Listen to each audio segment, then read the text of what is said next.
کہ ایک رات انہوں نے کچھ غیر معمولی عورتوں کو طواف کعبہ کرتے دیکھا۔ یہ عورتیں عام انسانوں کی طرح نہیں تھیں۔ حضرت عبداللہ رضی اللہ تعالیٰ عنہ حیرت میں مبتلا ہو گئے۔ جب وہ فارغ ہو گئیں تو باہر نکلیں، میں ان کے پیچھے چل پڑا۔ وہ چلتی رہیں یہاں تک کہ ایک ویران جنگل میں پہنچ گئیں جہاں کچھ بڑی عمر کے افراد بیٹھے تھے۔ انہوں نے مجھ سے پوچھا، اے ابن زبیر، آپ یہاں کیسے آئے؟ میں نے جواب دینے کی بجائے سوال کیا، آپ لوگ کون ہیں؟ انہوں نے کہا، ہم جنات ہیں۔ میں نے اپنا پیچھا کرنے اور یہاں آنے کی وجہ بتائی تو انہوں نے کہا، یہ ہماری عورتیں یعنی جننیاں ہیں۔ اے ابن زبیر، آپ کھانے میں کیا پسند فرمائیں گے؟ میں نے کہا، تازہ پکی کھجوریں۔ حالانکہ اس وقت مکہ مکرمہ میں تازہ کھجوریں کہاں تھیں، لیکن وہ فوراً میرے پاس پکی تازہ کھجوریں لے آئے۔ میں نے وہ کھا لی، پھر کہا جو بچ گئیں انہیں ساتھ لے جائیں۔ حضرت عبداللہ بن زبیر رضی اللہ تعالیٰ عنہ فرماتے ہیں کہ میں نے وہ بچی ہوئی کھجوریں اٹھا لیں اور گھر واپس آ گیا۔ اسی طرح حضرت عطا بن ابی رباح رحمۃ اللہ علیہ فرماتے ہیں کہ حضرت عبداللہ رضی اللہ تعالیٰ عنہ مسجد حرام میں موجود تھے کہ ایک سفید اور سیاہ رنگ کا چمکیلا سانپ آیا۔ اس نے بیت اللہ شریف کا طواف کیا، پھر مقام ابراہیم کے پاس جا کر گویا نماز ادا کی۔ حضرت عبداللہ رضی اللہ تعالیٰ عنہ نے اس کے پاس جا کر فرمایا، اے سانپ، شاید تم نے عمرے کے ارکان پورے کر لیے ہیں اور اب میں تمہارے بارے میں یہاں کے ناسمجھ لوگوں سے ڈرتا ہوں۔ چنانچہ وہ سانپ گھوما اور آسمان کی طرف اڑ گیا۔ اور ایک روایت کے مطابق حضرت ابو زبیر رحمۃ اللہ علیہ فرماتے ہیں کہ حضرت عبداللہ بن صفوان بیت اللہ شریف کے قریب بیٹھے تھے کہ عراقی دروازے سے اچانک ایک سانپ داخل ہوا۔ خانہ کعبہ کا طواف کیا، پھر حجر اسود کے پاس جا کر اسے چوما۔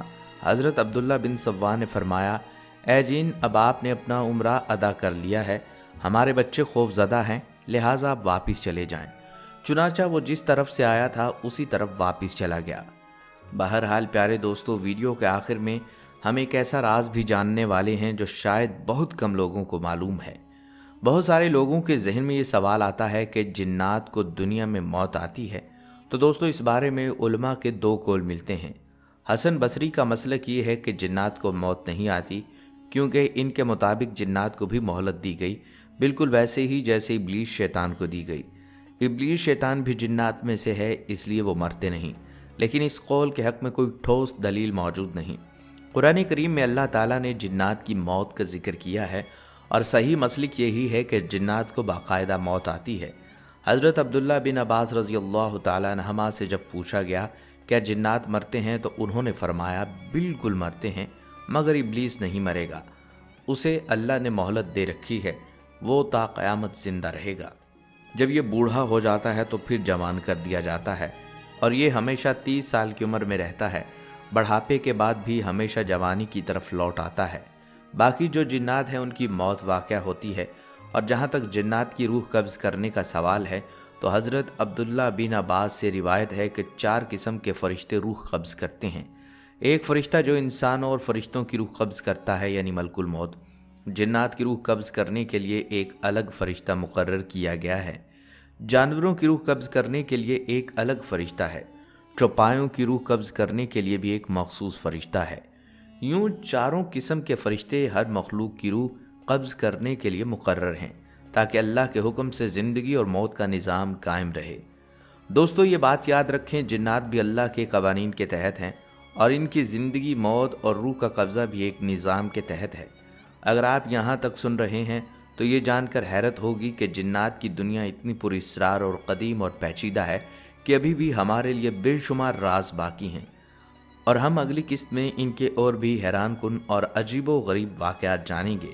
یہاں پر ہماری دعا بھی ہے کہ اللہ پاک ہم سب کی اور ہماری آنے والی نسلوں کی بھی جادو، جنات اور شیطانی اثرات سے مکمل حفاظت فرمائیں۔ آمین یا رب العالمین۔